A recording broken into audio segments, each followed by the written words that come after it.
오늘 본 말씀을 통해서 믿음의 재발견, 믿음 재발견이라는 제목으로 하나님의 말씀 증거하겠습니다.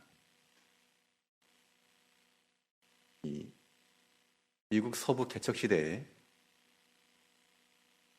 금광이 발견된다는 소리를 듣고 많은 사람들이 서부로 이주를 했습니다. 그 전까지는 호호 벌판이었는데 새로운 발견이 되었다. 이 소식과 함께 사람들이 거할 수 있는 그런 도시가 형성되고 또 그 나라의 범위가 확장이 되었습니다.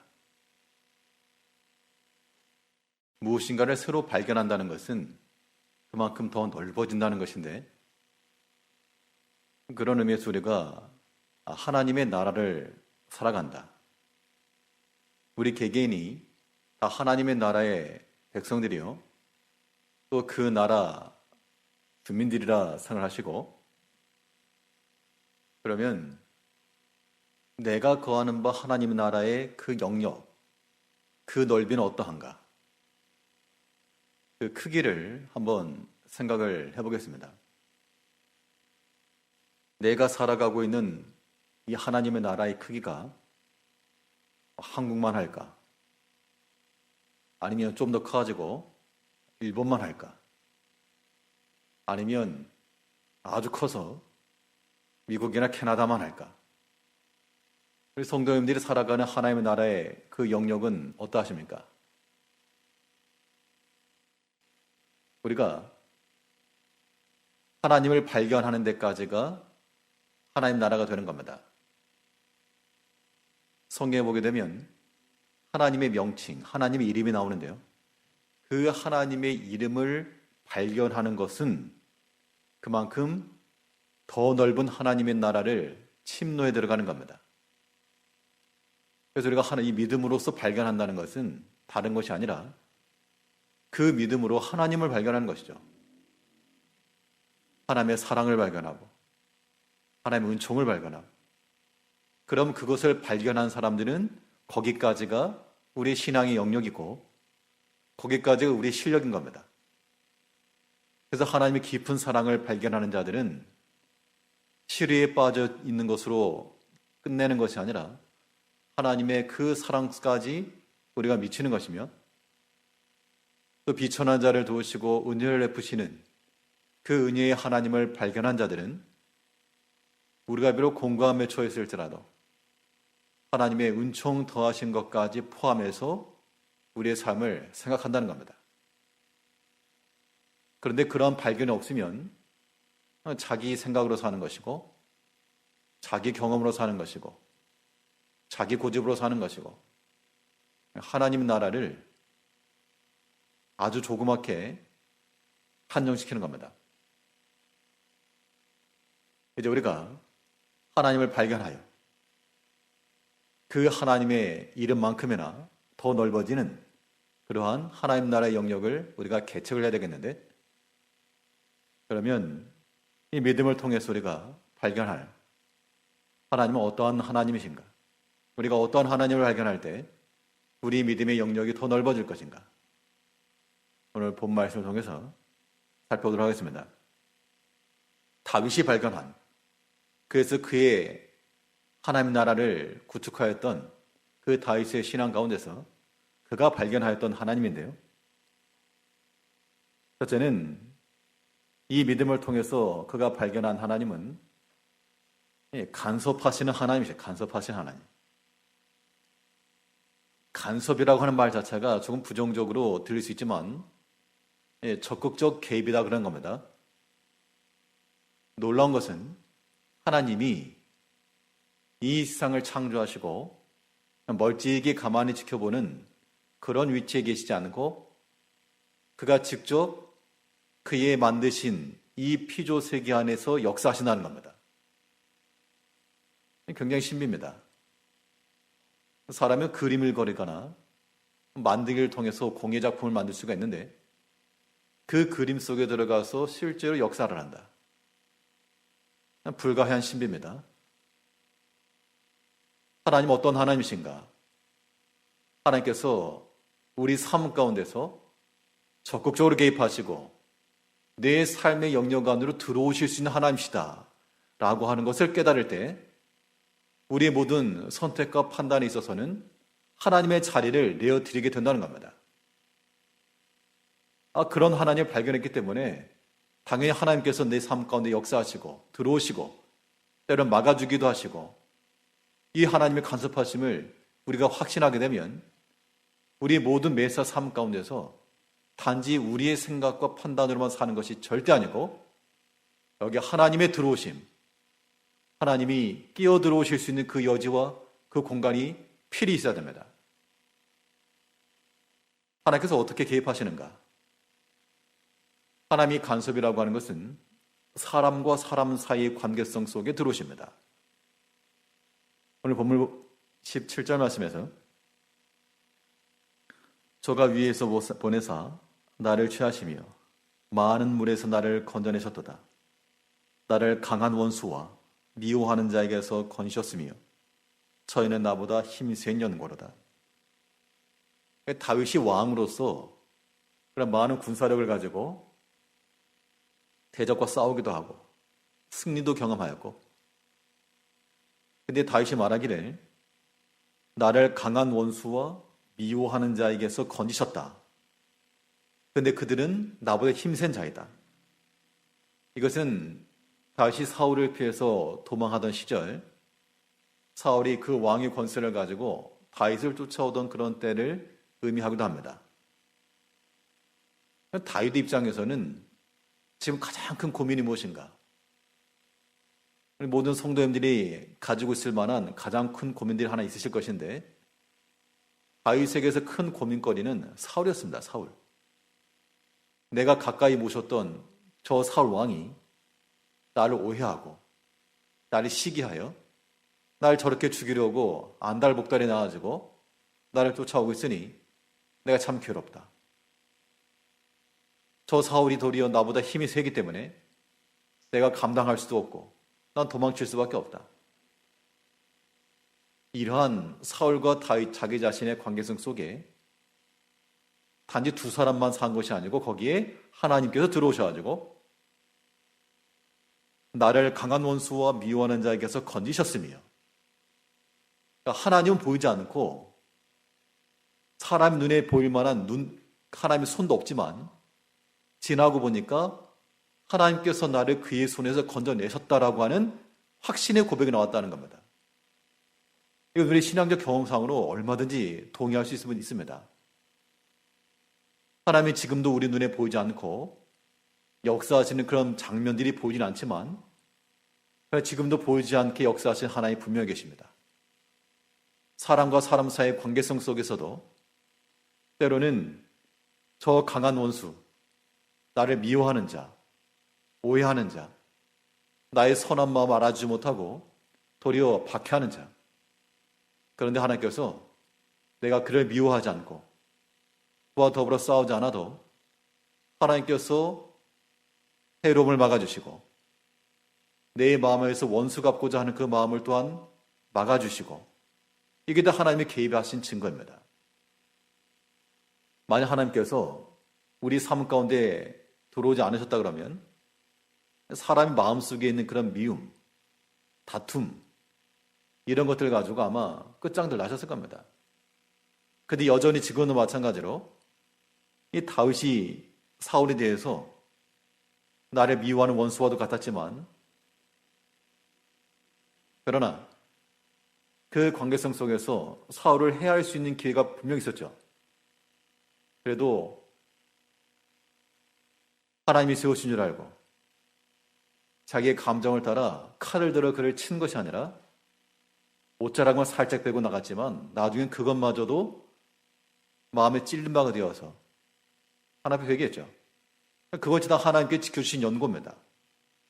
하나님께서 만일 다윗의 삶 가운데 개입하지 않았다 그러면 그 원수, 그동안 받았던 서름, 원수 갖고자 하는 마음, 그것이 일어나서 사울을 했을지도 모를 일입니다. 우리가 알게 모르게 다 그런 마음들이 있을 수 있습니다. 사람과의 관계성 속에서 하나님이 만약 우리 마음을 막아주지 않았다 그러면 거친 말이 나왔을 것이고요. 다투는 행동이 나왔을 것이고 관계를 끊는 그러한 모습들이 있었을 법도 한데 하나님께서 간섭하셔가지고 지켜주셨다는 겁니다. 그래서 그나마 우리가 이렇게 관계를 맺고 살아가는 거죠. 그러니까 사람과의 관계성 속에서 사람만 있는 것이 절대 아니고 여기 하나님이 계신다. 그 하나님을 발견하는 자들은 하나님께서 우리에게 던지는 메시지를 들을 수밖에 없습니다. 나보다 힘센 연고라. 나보다 더 강한 자요. 갑을이라고 말한다 그러면 내가 을과도 같은 그런 위치에 서 있을지라도 하나님께서 우리의 모든 사정을 돌아보시고요. 하나님께 지켜주시고 지금 당장은 사울을 인하여서 핍박을 받고 고난받는 것 같지만 그 고난 자체가 하나님 연단의 과정이었다는 겁니다. 왕의 수업이 왕궁에서 벌어진 것이 아니라 그 광야 가운데서 이루어진 거죠. 그럼 우리는 모든 관계성 속에서 혹여라도 사울이 다윗을 미워하고 해하려 했던 것처럼 만일 누군가 나를 무고히 해하려고 할지라도 우리가 똑같은 마음을 가지고 미워하거나 다투거나 손을 들어 치려하는 그런 마음은 버리셔야 됩니다. 그 마음을 갖고 있다는 것은 사람과의 관계성 속에서 개입하시는 그 간섭하신 하나님을 못 봤다는 뜻이죠. 하나님 반드시 강한 자와 약한 자 사이에서 중보하시는 하나님이시요 또 우리를 보호해 주신 하나님이시요 우리가 죄를 범할 수 있는 그 모든 기회들을 다 막아주시고 하나님께서 예비해 놓으신 그 은총의 길로 나아갈 수 있도록 인내케 하시고 때로는 마음이 아프고 슬플지라도 잘 참고 나가면 하나님께서 이 모든 것을 통해서 반드시 좋은 것을 주신다. 이것이 내 삶 가운데서 개입하시고 역사하시는 하나님을 발견한 자들의 모습이고 또 그를 하나님을 발견해야지만 우리 신앙의 영역이 넓어지는 겁니다. 또 하나님께서 우리 삶에 개입하신다 할 때 어디로 들어오시는가? 우리가 당하는 큰 고난과 재앙의 날에 간섭하시고 구원하신다 그랬습니다. 사람과의 관계성 속에서도 하나님께서 우리 가운데 개입하시고요. 사람이 아닌 환경적 측면 그런 속에서도 하나님께서 우리 삶 가운데서 들어오셔서 우리를 지키시고 보호하신다. 18절부터 다시 보시면 나를 강한 원수와 미워하는 자에게서 건지셨으며 저희는 나보다 힘센 연고로다. 저희가 나의 재앙의 날에 내게 이르렀으나 여호와께서 나의 의지가 되셨도다. 그들이 내게 임할 그때가 재앙의 날이었다. 재앙의 날이 그들이 임했는데 그러나 여호와께서 나의 의지가 되셨도다. 그러니까 지금 다윗의 고백은 무엇인가 하면 자기를 미워하는 원수, 더 강한 미워하는 자, 그 당사자와 자기 자신만을 관계자로 보지 않고 여기에 들어오시는 하나님까지 제3자로 넣는 거죠. 제3자로. 나하고 너만 있는 게 아니고 여기에 끼어드시는 하나님이 계시다. 그 하나님 우리가 밀쳐내지 않고 그 하나님 인정하게 되면 그 하나님께서 우리가 재앙의 날이 그들이 왔다 그랬는데 그때 하나님께서 우리의 의지가 되어주시고 우리의 친구 되시는 하나님이시오 우리의 보호자 되신 하나님께서 그 재앙의 날 우리가 재앙 가운데 삼키움 받지 아니하도록 우리를 지켜주신다. 그 하나님을 믿으니까 어떻게 했습니까? 여호와께서 나의 의지가 되셨고 그 고난 당할 때는 큰 슬픔이었고 아픔이었는데 나와 함께 하시고 지금 이 자리에 있어도 나를 지켜보시며 나를 돌아보시는 그 하나님을 깨달으니까 그 하나님께 다 의탁했다는 겁니다. 그래서 그 하나님 나의 의지가 되셨다. 우리 삶 가운데 들어오시고 여러 재앙의 날일지라도 우리를 구원하시는 그 하나님을 발견하고 깨닫는 것은 그만큼 하나님의 나라가 넓어지는 겁니다. 한 평짜리 그 공간에서 이곳이 하나님의 나라다 스스로 자랑하지 말고 넓혀야 됩니다. 어디까지 넓힐 것인가? 내 삶 가운데서 적극적으로 치고 들어오시는 그 하나님을 발견하셔야 됩니다. 사람과의 관계성 속에서 들어오시고 강한 자와 약한 자 사이에 나를 지키시는 이가 계시며 모든 재앙의 날에 나를 구원하시고 나의 의지가 되신 하나님, 그 하나님을 발견하셔서 모든 어려울 때마다 하나님께서 우리의 의지가 된다 그랬으니까 의탁을 하셔야죠. 의지를 해야지만 그로 인한 은총을 받는 겁니다. 하나님 앞에 간구하는 마음을 가지고 모든 어려움의 때, 재앙의 날, 구원이라고 하는 것은 구원을 받을 만한 그런 어려움 때가 있기 때문에 구원이 있는 겁니다. 하나님의 그 구원하심의 능력이 우리 삶 가운데서 역사할 수 있도록 우리 자신을 내어드리고 하나님의 자리도 내어드려야 됩니다. 하나님이 함께 하시는 그 자리에서 어둠의 일이 발생하지 않도록 항상 빛 가운데 가하며 하나님과 더불어서 우리의 믿음의 일들이 이루어지고 그 하나님의 나라가 더욱 확장되어 나가야 되겠습니다. 둘째로 이 믿음의 발견, 이 믿음을 통해서 우리가 또 무엇을 발견할 것인가? 하나님을 발견해야 되는데 우리를 인도하시는 하나님을 발견해야 됩니다. 하나님께서는 우리 삶에 들어오셔서 그냥 구경만 하고 잘 봤다 하고 돌아가시는 게 아니고 우리를 하나님의 선하신 뜻을 따라서 인도하신다. 그 인도하신 하나님을 발견해야지만 그 목자 되신 주님께서 우리를 인도하시는 그곳까지 따라갈 수가 있습니다. 우리를 인도하신 하나님을 발견한 자들은 우리에게서 어떠한 모습이 나타날 것인가 하면 당연히 현재적 순종이 나타나야죠. 하나님께서 나를 인도해 가실 거기 때문에 그 믿음이 우리로 하여금 하나님 앞에 순종케 한다는 겁니다. 순종의 시점은 지금 현재로 이루어지는 순종이 되어야 됩니다. 그래야 하나님 인도하심을 받죠.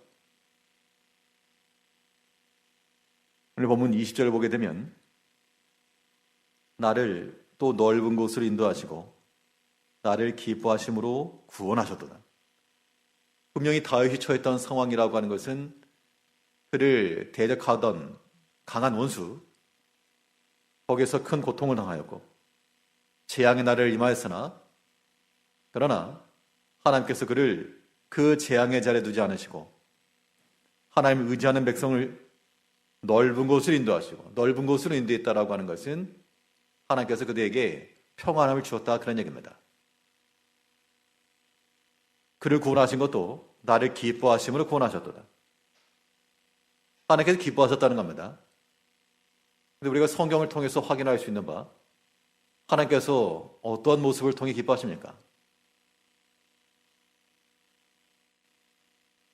성경에서 증거하는 바는 믿음이 없이는 기쁘시기 못한다 그랬으니까 우리가 믿음 가지고 나갈 때 하나님께서 우리 기뻐하실 것이고 그런 의미에서 이 다윗은 하나님 나를 기뻐하셨다. 내가 믿음을 가지고 행하였다. 그런 말이 되겠죠.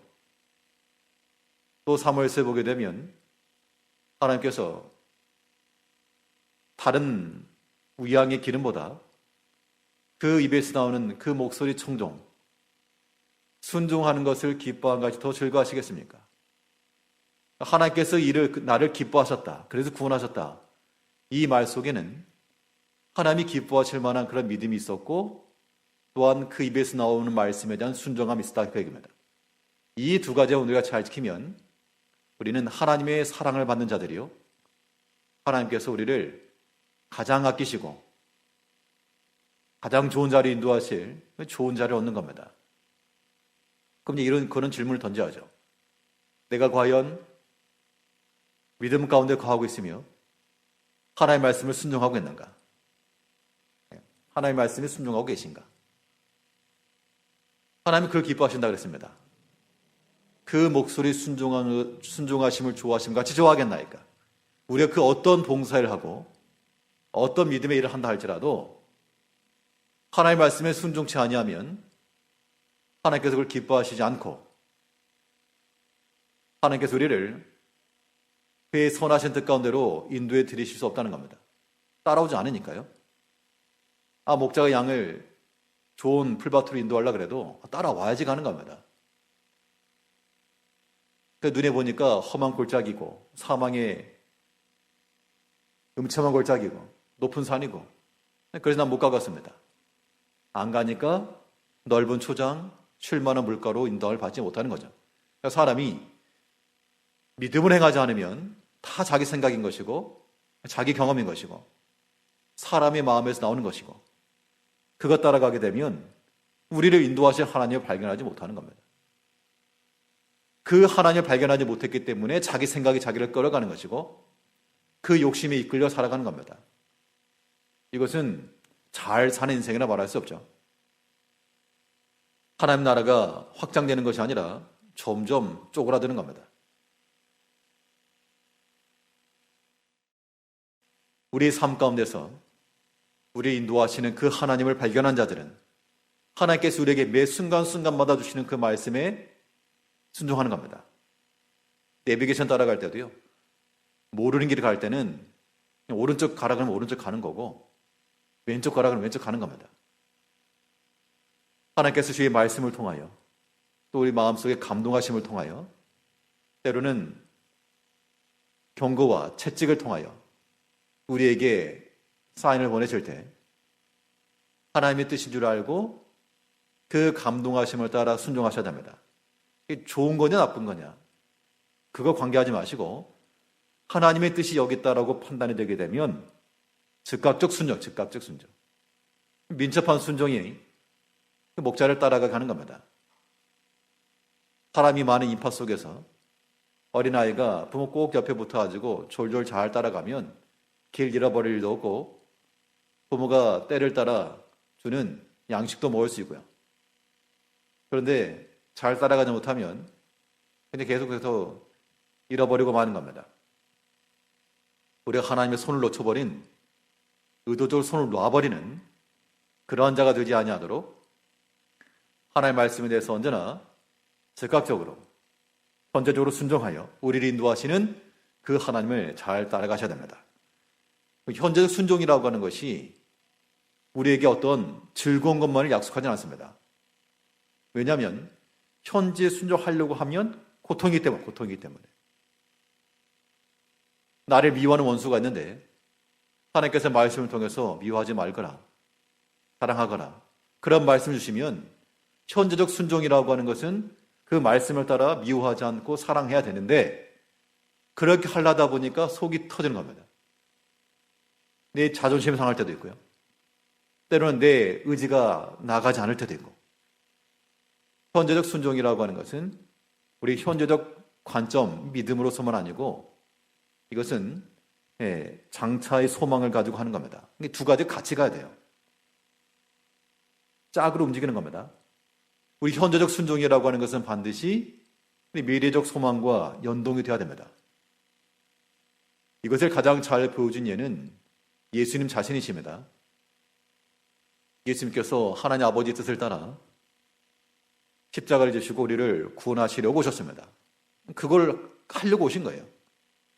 근데 그 십자가를 지려고 하니 그 마음이 심히 괴롭고 고통스럽고 정말 간절히 기도하시면서 이 잔이 내게서 지나가길 원할 정도로 그 현재의 순종이라고 하는 것이 힘드셨지만 그러나 그 십자가를 어떻게 감당하시다 그랬습니까? 십자가 너머에 있는 즐거움을 보시고 참으셨다, 인내하셨다 그랬습니다. 우리가 예수님을 따라간다는 것도 마찬가지입니다. 우리 현재 순종이라고 하는 것이 우리 개개인의 삶 가운데서 때로는 막힘이 될 수도 있고 상당한 부담이 될 수 있는 것이 사실입니다. 그럴지라도 그 순종의 결과 하나님께서 기뻐하시고 인정하시고 그 너머에 있을 아름다운 결실을 보고 따라가야 되는 겁니다. 지금 당장 험준한 산이 있다고 해서 목자 따라가기를 멈춰버리게 되면 맹수의 밥이 되고 말 것입니다. 그러나 끝까지 소망 중에 분명 넓은 곳을 인도해 주실 것이다. 쉴만한 물가로 인도하실 것이다. 믿고 나가면 그 목자께서 인도하시는 곳에 도달했을 때 거기에서 안식과 평안을 누릴 수 있는 겁니다.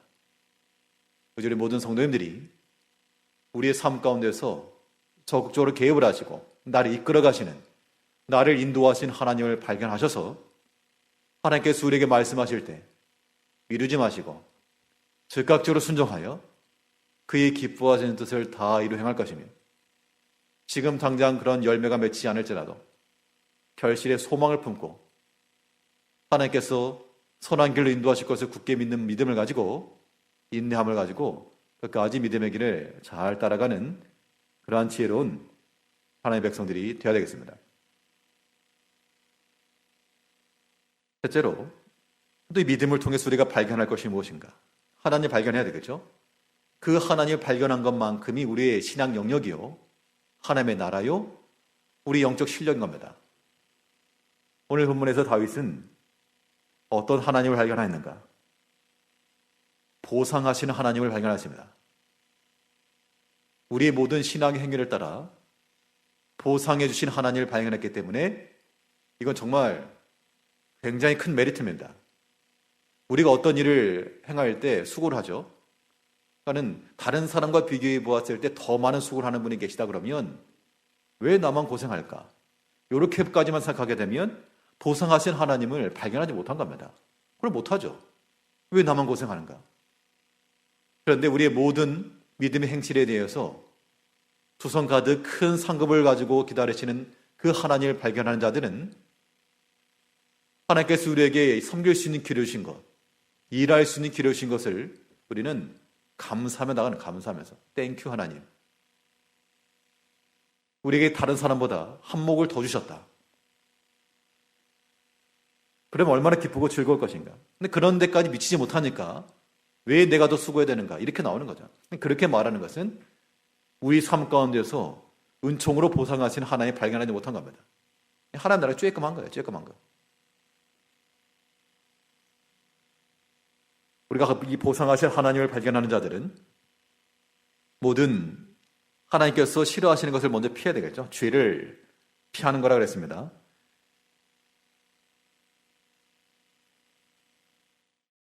(21절부터) 보시면, 여호와께서 내 의를 따라 상 주시며 내 손의 깨끗함을 조차 갚으셨으니, 지금 재앙의 날 도망치는 순간에서라도 하나님께서 내 의를 따라 상 주셨다. 보상하신 하나님 만난 거죠. 무슨 상을 받았는가 하니 내 손의 깨끗함을 조차 갚으셨다. 22절에서는 이는 내가 여호와의 도를 지키고 악을 행하여 내 하나님을 떠나지 아니하였으며, 믿음을 지키기 어려운 그런 때가 있었다는 겁니다. 나보다 강한 원수가 찾아왔고 또 나를 해하려는 자가 있고, 그런 상황 가운데서 하나님 말씀대로 살기가 어려웠는데, 그런데 그런 때라도 내가 불의를 행치 않고 악을 손에 두지 않고 하나님의 떠나지 않고, 이것은 다 우리 삶 가운데 역사하시고 죄는 심판하시는 하나님을 발견했기 때문에 그런 겁니다. 사람이 죄를 지을 수 있는 미혹을 받아도 하나님 두려운 줄 알게 되면 거기서 멈추게 되어 있습니다. 멈출 수밖에 없죠. 하나님 두려우니까. 그런데 그 하나님에 대한 감각이 조금 떨어지게 되면 허용하는 겁니다. 뭐 이쯤이야. 괜찮다. 괜찮지 뭐. 아무 문제 없다. 그것은 하나님을 발견하지 못한 겁니다. 하나님을 발견하지 못한 거죠. 부모가 자녀들을 훈육할 때 무조건 오냐오냐 한다고 해서 좋은 거 아니라는 걸 다 아실 겁니다. 또 자녀들이 원하는 것을 다 해준다고 해서 그것이 자녀 사랑하는 것도 아닙니다. 당연히 부모의 사랑을 나타낸과 한편 부모의 두려움도 또 줘야죠. 좀 어려워할 줄 아는 모습이 있어야 그 행동에 있어서의 제어가 되고 질서가 잡히고, 요즘 이런 것이 사라지기 때문에 사회 질서가 어두워지는 것이죠. 우리가 세상에 대해서 근한 질타하면서도 정작 하나님 나라의 질서를 깨고 있는 우리 자신을 발견하지 못한다는 겁니다. 여전히 우리 손에는 죄악이 가득하고 우리의 마음으로는 이미 죄악이 기울어져 있고, 우리의 발은 죄를 즐기는 일에 더 빠르고, 우리의 모든 오감과 이 모든 것들이 이 세상의 것에 가까이 있다는 겁니다. 그러면 그런 자들에게 하나님께서 상급으로 베푸실까? 하나님을 떠나고 악을 행하는 자들에게는 하나님의 진노하심의 심판이 갈 겁니다. 다윗은 그걸 깨달았다는 얘기죠. 그래서 그가 내가 비록 주의 미혹을 받았으나 죄악 가운데 거하지 않고 하나님이 참으로 원망스러워서 정말 하나님 살아계십니까? 욕하면서 떠나고 싶었는데 그런 때라도 내가 하나님을 떠나지 않았다. 우리가 믿음으로 살다 보면 우리 기도하는 대로 다 일이 이루어져야 되는데 실상은 안 그럴 때가 많습니다. 간절히 기도해도 변화의 기미조차 보이지 않는 그런 일들이 많죠. 하나님 정말 살아계시는가? 하나님 도대체 왜 그러십니까? 그런 말들이 우리 입에서 나오는데 그런 때라도 내가 하나님을 떠나지 않고 악을 행하여서 하나님을 떠나지 않았다. 어리석게 하나님을 원망하는 자가 되어서 안 됩니다. 우리 삶 가운데 보상하신 하나님을 발견하게 되면 보상이라고 하는 것이 양면이죠. 죄에 대해서는 진노하신 하나님이요. 또한 거룩함과 진실함을 따라 선을 행하는 자들에게는 상급을 주신 하나님이신데 그 의로운 행실을 하나님께서 갚으실 것을 믿고 나갔습니다. 22절을 보시면 이는 내가 여호와의 도를 지키고 악을 행하여 내 하나님을 떠나지 아니하였으며 그 모든 규례를 내 앞에 두고 그 율례를 버리지 아니하였음이로다. 24절에서는 내가 또 그 앞에 완전하여 스스로 지켜 죄악을 피하였나니 그러므로 여호와께서 내 의대로 그 목전에 내 깨끗한 대로 내게 갚으셨도다. 죄를 피했고 하나님께서 기뻐하시는 대로 그 선하고 의로운 것은 스스로 지켰다. 우리 신앙 상태라고 하는 것은 중립 상태를 의미하지 않습니다. 하나님께서 아담을 만드실 때는 죄가 없는 깨끗한 상태를 만드셨죠. 근데 그게 완전한 상태가 아니고 중립 상태였기 때문에 거기에 죄가 들어왔다는 겁니다. 여기 둘째 아담 대신 그리스도께서 오셔서 우리의 죄를 씻기시고 아담과 같은 상태로 죄가 없는 중립으로 만들어 놓으신 것이 아니라 그 마음속에 그리스도의 의를 심어 더 이상 죄가 들어올 수 없는 완전한 그리스도의 사람으로 만들어 놓으신 겁니다. 그래서 우리가 하나님 앞에서 구원을 받는 거죠. 지금 현재적 우리의 영적인 상태라고 하는 것은 우리가 구원을 받은 성도라고 하는 것은 이미 이 마음속에 그리스도의가 충만한 상태라고 하는 겁니다. 우리가 이제 살펴서 과연 그러한 기준점에 우리가 도달했는가를 보는 겁니다. 다윗은 말하기를 내가 그 율례를 버리지 않고 하나님 앞에서 스스로 지켜 죄악을 피하였습니다. 사람들은 요리조리 하나님의 말씀을 피해가지고 죄를 짓는 데 이르죠. 하나님의 말씀 안 듣고 귀 닫고 눈 가리우고 은근슬쩍 죄를 향해 달려나가는 이 정반대라는 겁니다.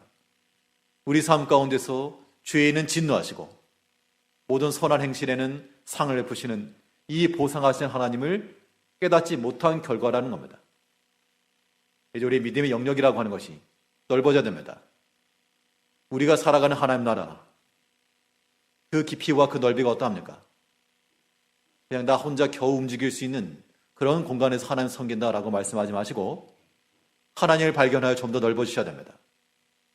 하나님 어떤 하나님이신가? 내 삶 가운데서 적극적으로 개입하시고 간섭하셔서 사람과 사람 사이에서도 간섭을 하시고 모든 재앙의 날에도 간섭하셔서 우리에게 형통한 길을 인도하실 수 있는 하나님이시며 그 하나님을 의지하니까 하나님께서 우리에게 선한 길로 더 넓은 길로 인도하실 것이라. 선제적 순종함, 하나님의 말씀에 깊이 순종함으로 우리의 발걸음을 지도하시는 그 하나님을 잘 따라가야 됩니다. 이제 우리 앞에 항상 다가오는 모든 죄의 미혹에 동의하거나 그걸 따라가지 않고 죄인은 진노하시고 그의 선하신 말씀 순종하면은 보상하시는 그 하나님을 깨달아서 즐거운 마음으로 주 앞에 순종하며 또 즐거운 마음으로 봉사하시며 자원하는 마음으로 그 수고하는 일에 앞서면서 나가야 한다는 겁니다. 그러면 뭐가 더 있다? 하나님의 은총이 더 있다. 하나님의 상급이라고 하는 것은 그러한 자들이 주어지기 때문에 그걸 발견하니까 즐거운 마음으로 한다는 겁니다. 가을철 나무 밑에 떨어져 있는 과실을 줍는 것처럼 그 줍는 즐거움이 쏠쏠합니다. 더 많은 것이 발견되면 시간 가는 줄 모르고 주어질 겁니다. 우리가 선한 행실에 대해서 기쁘시게 응답하시고 또 갚으시는 그 하나님 발견함으로 하나님 말씀 순종하는 것을 왕밤 주는 것 그 이상으로 즐거워하는 마음으로 하나님 말씀을 주워 담고 내 삶 가운데서 실현시킴으로 하나님 나라가 더 넓어지고 확장되어 그 부유한 하나님 나라의 백성으로 살아가는 성도님들 되시길 바라겠습니다. 기도하겠습니다.